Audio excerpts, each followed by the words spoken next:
कर्म बढ़ा या भाग्य? इस प्रश्न ने दुनिया को हमेशा उलझन में रखा है, लेकिन इस प्रश्न का उत्तर श्रीमद् भागवत गीता में बताया गया है। तो इस वीडियो में हम आपको यही बताएंगे, इसलिए वीडियो को अंत तक जरूर देखें और ऐसे ही ज्ञानवर्धक बातें जानने के लिए हमारे चैनल को सब्सक्राइब करें।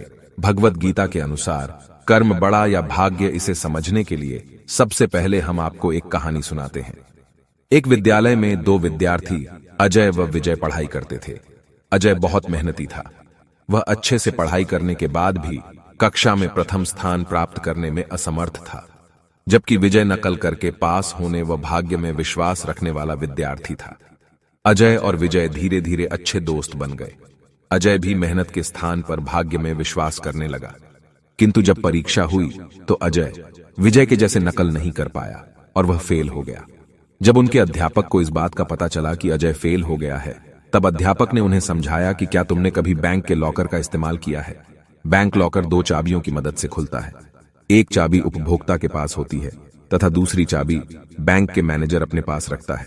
ठीक इसी प्रकार हमारा जीवन भी दो चाबियों अर्थात भाग्य तथा कर्म की चाबी पर निर्भर होता है, तथा बैंक मैनेजर की भूमिका ईश्वर अर्थात भगवान निभाता है। हमें अपने जीवन में अपने कर्म रूपी चाबी का इस्तेमाल करते रहना चाहिए।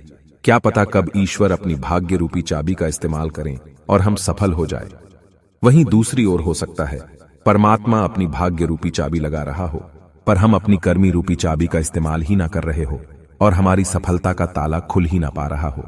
गीता के अनुसार भाग्य भी कर्मों से ही बनता है, जो कि पिछले जन्मों का कर्म अर्थात संचित कर्म होता है।